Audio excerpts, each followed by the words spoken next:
Hello everyone and welcome back to another World of Tanks video from the KrebsCOHO channel. What I'm going to be showing you guys today is, well, actually two exciting videos, I suppose you could say, for your entertainment. What I'll be also doing is just showing you guys my loadouts, a few tips about working with SPGs or the artillery pieces. Okay, so what we're going to be doing for this first round today is actually the map Red Shire. Okay, quite an interesting map because, well, I actually wish I could show you guys like a real big sized map, like a full screen map. I can only just turn it off and on. I'm not sure if I can toggle it or make it look bigger or not. I don't know. Maybe you guys can tell me if I can or not. But anyway, so basically this is Red Shire. Quite an interesting map because you've got these large hills that everyone just seems to be pouring in on right at the moment. I'm actually going to switch on over to a free camera. Actually, now let's go back over to a fixed camera and focus on what I was doing at the time. So basically, everyone just pours onto the middle hill, and sometimes people go on the sides and stuff like that. On the opposite team, I have no idea. I feel sorry for the people on the opposite team because, well, for whatever reason, it seems like when you're on the opposite team, you get owned, in my opinion, at least from what I've noticed anyway, when you're on the opposite side, right? Maybe it's just because of that hill, who knows? They have their own hill, it's their own version, right? But anyway, guys, I just wanted to say one quick thing that I have changed from my last cast, and you guys have been really critiquing me about this, is the usage of hitbox skins, okay? So admittedly, I have an excuse, alright? Because I came into this game, or got back into this game just, I don't know, probably 3 weeks ago or something like that now. And in my two videos that I done about a week ago, I used hitbox skins. And now I didn't know there was such sentiment and hatred towards these hitbox skins. And you know what? I actually understand it because I can actually understand that people would consider them to be cheating in a way, because you do get to see the weak, vulnerable areas of tanks, although they don't really matter in my opinion, because you know, it's a whole different story about seeing them and then actually hitting them. That's the whole difference, right? And I think in a way they're actually more educational than cheating, to be honest. That is my opinion. Maybe you guys don't have to agree with me. It's not like aimbotting or like you're automatically aiming to those areas. You're still aiming by yourself, and it doesn't mean you're guaranteed to hit them anyway. But that's my opinion. I think it's a bit funny, if anything, but obviously I'm not going to be using them now because a lot of people do look down on them. So it's just for your guys' enjoyment, and also I think it's the right thing and moralistic thing to do. No hitbox skins, so that's what I'm doing. Just loading out on the normal ones. The only mod that I am using is what you guys might notice is just above the tanks themselves. You might see their HP bar. That is the only thing I'm using. I can also see percentage and stuff like that. That is the only thing I'm using, and that is obviously not like cheating at all. I mean, come on, it just makes it more convenient just seeing the percentages and HP and stuff like that. So what I'm running with the artillery today is, well, the Hummel. I love playing as the German artillery pieces. And so what I'm actually loading out with today is, well, this. So my main equipment that I love getting for the Hummel, for example, is, well, there's actually, like, you know, a few people would think differently on this, but I don't know, well, it depends which tank you're using. But with the Hummel, for example, I love going about with, one, the rammer, okay, so you actually shoot 10% faster. And also, I believe it's like the GSL, or whatever they call it. I think it's like gun speed loader. I don't know. I mean, I've only gotten back into this game for like a few weeks now, and I still don't have a complete idea of everything that's going on. But I think it's something like that, and you get like an extra 10% loading speed or something like that, right? So I think that's really helpful. Those are the two most useful things to use for an artillery piece, the rammer and also that thing. So you're doing 10% faster reload time and 10% faster aiming time. Very, very critical. I have 100% crew as well, so I'm still going, I'm going at a decent pace. But for me, this is quite slow. So you can imagine what it'd be like if you didn't have that equipment, and also if you had a 50% crew, for example. Oh my god, it'd be so slow aiming down.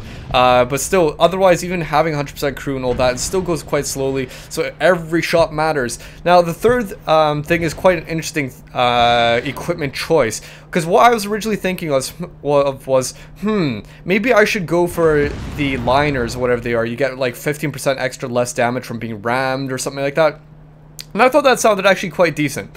But you know, it's quite a situational thing. I think the best thing to go for with an artillery piece is the camouflage net, because it's active all the time. You're using it literally all the time. Usually scouts are your main enemy. in the beginning to middle of a game, for example, and so those will usually be the ones that are trying to get near you and finding you and taking you out. So by having a camouflage net, you can sort of eliminate some of that possibility of actually getting seen, right? So that's a bit important, to not be seen. And I think using the liners, for example, is really situational. That's if they try to ram you, for example. I mean, you kind of have to be daft to be a scout tank and ram an artillery piece, because you know what, it's you actually got quite a big chance of getting immobilized yourself. Now here is what I want to actually mention in this replay. This is the reason why I'm doing this replay.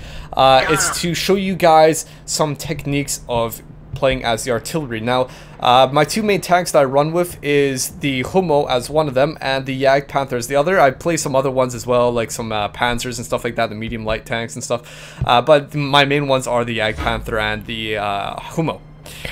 So I'm just showing you guys basically my gist of how I like to play. So this is actually a really good idea, and I learned the hard way of how to spot people out in the distance when you don't actually see them. So the main usage of the artillery piece is that you'd try to hit a target that is already seen. For example, that Panzer 38 NA right in front of us, he's a main target that we would usually target because, well, we can simply see him, right? But a very big tip for you guys, especially if you're new to using artillery pieces or you haven't reached tier 5 yet. I learned this the hard way in tier 5 when I was actually getting counter artilleried. I never previously before the KOHO, I was never counter artilleried, and then as soon as I hit the KOHO, boom, there's a few games where I just died from being counter artilleried because I stood still in one place.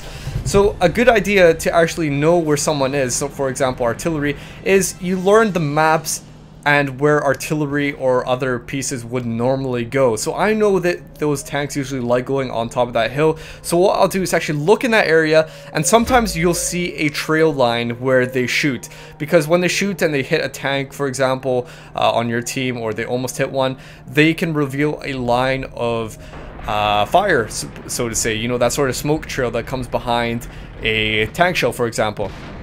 That gives a big indicator of where a tank is, because that's where it starts, where that trail begins, is where the tank is. And so you guys saw that a little bit earlier where I got that third kill of mine, I believe, where I just shot a guy who was hiding in a bush, and he must have been raging right after that because he was thinking to himself, what the hell? I was hiding, nobody hit me at all throughout the game, and then all of a sudden I'm dead in one shot. Well, that is the brilliant thing about being an artillery piece, because you can actually see where these trail lines start. Obviously, you can see that in other tanks, but when you're playing artillery and have an overhead view like this, a bird's eye view, it's a lot easier to see where these trails are coming from. So you can see what I'm doing right now is actually trying to aim down the possible enemy artillery, because I know he still exists, and I know on Redshire, and especially in this situation right now where the enemy is quite down on their vehicles, that chances are the artillery piece is going to be hiding somewhere back there at the back of the map. And without spoiling it, well, I suppose I will spoil it, but he was actually hiding there, and now, you know, I was just waiting there a bit, looking down there for a little wee while to see if he would shoot. Unfortunately he didn't, so I just decided to go for another tank who's actually capping us from the back. I have no idea how he got around there. He must have flanked us somehow and avoided us, I guess so, right? That was close. But that's exactly a brilliant thing about being artillery, knowing where those trails come for, and you got to take advantage of that, especially in the higher tier games. If you do not do something like that, you can bet your team is going to start calling you a noob. You know, most tanks, for example, most players maybe don't play artillery and they don't have any clue, but some of these players that I've noticed are actually really experienced. You know, they know everything about scouting and using artillery pieces. So for example, if a teammate of mine was doing a really horrendous job at playing his artillery, they would actually call him a noob. For example, they say, you're a noobish artillery piece, because you're not doing a superb job. You should be killing stuff and doing the big amounts of damage, the shock damage to the bigger tanks and stuff like that, right?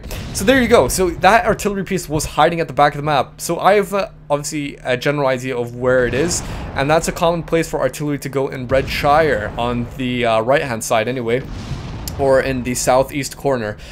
Very common place. So what you might do is actually just wait a bit, like that, sort of wait for the artillery to fire, and then know where its fire is starting from and shoot on that position. Okay, and then sometimes if you're lucky, you can actually destroy something there if they haven't moved. If they're a smart player, they would have moved immediately after shooting. But sometimes, especially with these less experienced players, you can take advantage of that and get some reaping nice kills. So here we go, 5 tanks destroyed, lots of XP, lots of gold. Apparently shots 8, hit target 3, that doesn't make sense to me. Maybe that means I've damaged him or something, but destroyed 5 tanks, so you'd expect at least 5 shots on the hit, but I don't know. Overall to the battle heroes, nothing happened there, and that's about it. So what I'm actually going to show you guys is a second replay. This is one of 2 replays that I'm doing today. Alright, now over to the second game of today. Now these 2 casts I'm actually doing for you guys are games that I got from playing today, funnily enough.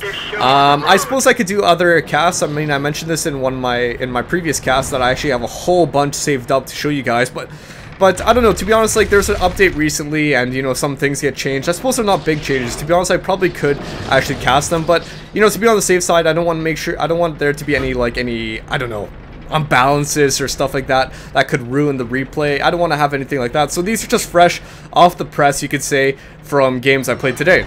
Now, what map we're actually doing for this round is going to be Himmelsdorf. Quite an interesting map as well. Not in the same respect as Red Shire. This map is usually considered a noobish map for especially higher tier tanks. A lot of higher tier players don't really like playing on this map. I don't exactly know why, but the only thing I could probably guess is most likely because it's heavily oriented around corridors and narrow passages. So what you actually get in this map, for example, I wish I could point this out, you know, if I had a cursor or something, but for example, what you can have actually happen sometimes is around that center square on both flanks, you'll have a lot of tanks just gathered up there shooting at each other down the street, right? Something like that. And so it's not really a great map because, you know, it's just firing back and forth until whoever can kill whoever, right? So it's not really an absolute high, you know, the best map for higher tier tanks. Well, mostly higher tier tanks prefer having open maps so they can flank each other, and they just prefer playing like that. So this is usually considered a beginner map. So this is also one of the worst maps to play on as artillery. Seriously, it's one of the literally worst maps in the entire game for artillery. Because there's so many buildings and stuff like that. Honestly, if you want to have some sort of success in this map, you probably have to go on top of the hill. But even at the top of the hill, it's still quite an awkward place. You're probably going to get shot. So I find what is the best place to go as artillery, as a homo for me, or just any artillery in general, is actually along the left-hand side and going along the train tracks. That is where it's open. That is where you can shoot some people. Not a huge amount of people go here, but that's actually maybe a good thing, because you have more specific targets to aim down on, and you can actually get them. And now, surprisingly, a good thing about going on the left-hand side where the tracks is that you can actually shoot down some of these corridors, or these streets, these alleyways, whatever you want to call them, these narrow streets, between buildings sometimes. So you actually see this a little bit later, but you actually notice that I can shoot a few times down the streets and actually hit some vehicles. Now, the main topic of this replay is going to be how to take a loss, alright? So it's mostly giving you guys tips on how to play effectively on this map as artillery. I mean, it really is a horrendous map to play. I mean, look at this. Look at how many times I can't shoot over these buildings. This is a solid red line. I barely can shoot over them. So it really is a horrendous map, but sometimes you can get a good angle. So what I'm doing here, as you guys can see, is going towards the open street, because originally there was a building right in my way. So what I'm doing instead is focus firing down on this tiger over here, and hopefully maybe I'll get it. I can't even remember what's going to happen, right? Well, okay, I got kill stolen, but alright, fair enough. I mean, that's what I would have done as well. If I had the opportunity, if I could have gotten it aimed down a bit quicker, but, you know, safe side, right? So, obviously, the best place to go on this map is along the left-hand side. Definitely the best place to go. Just because you have the best vantage point. I really don't understand why you wouldn't. I see other SPGs, for example, that like to just stay in the middle, or even go towards the hill. As you guys can see, one of my teammates on my team is artillery as well, and he's just staying there now. I think he might actually be AFK. That's just probably my opinion, but, you know, I have no idea. The enemy artillery is not in their base. It's just moving about. I don't even think it's on the left-hand side, so no clue. Absolutely terrorizing that tiger there. So that's exactly what it means. Sometimes, right, you get a good vantage point where you can actually shoot at people between these streets, and that's what I actually managed to do there. Shoot at the tiger, and got really, really lucky. In fact, managed to blow him up. This is quite unfortunate, but quite unlucky there because I could have actually shot directly on top of that guy, but for whatever chance, I actually hit the wall instead. There's probably a little tiny bit of my reticle still pointed on that hill. Quite an unlucky thing to happen, right? So basically, how to take a loss. Now, I'm the only thing defending our point over here. What a horrible shot, but that was really desperate. I mean, he had me aimed down. I had to take a shot, right? Just trying to play as defensively as possible. I know I'm screwed, okay? There's no chance I'm getting saved here. All of my allied tanks are up north. I'm by myself. All I can do is try to do as much damage as I possibly can. There you go. Going down with a fight. I mean, that is what you have to do. I noticed a lot of players, especially more or less experienced players, what they'll do, for example, is when their team is losing, they'll just actually go hide somewhere. Let's see if I can actually move about. Maybe not. Maybe I can move over here. Oh, that's pretty cool. So when I die, I can actually go focus on the action. That's pretty cool. I didn't know that. Sort of like a free camera, not entirely, but sort of. So what I notice sometimes with less experienced players is what they'll do is they'll just, say if their team is losing, they'll go hide in a corner, and that's it. You know, because they don't want to lose that, I don't know, 1,000 credits because they have to repair their tank. I think it's more honorable and much more honorable anyway to go and fight as best as you can. Even though that you're guaranteed death, who cares? Just go fight. That's what I always do. Even though I might be outnumbered 1 to 5 or something like that, I'll go rushing in. I'll go play tactically. I'll play covertly, whatever, but I'm going to attack them, and that is just my playstyle. I like playing aggressively. If you guys have watched my other videos like Battlefield, for example, I'm a very aggressive player. I believe in going down with a fight. There's no point in just hiding somewhere. Oh, it's just 1,000 credits. Who cares? I mean, chances are if you fight and do some damage, you'll probably get more than 1,000 credits, and that will easily make up for losing your tank. That is probably the best thing to do, but you know, these people, some of these people just need to understand that that is probably the best thing to do. Just fight on, right?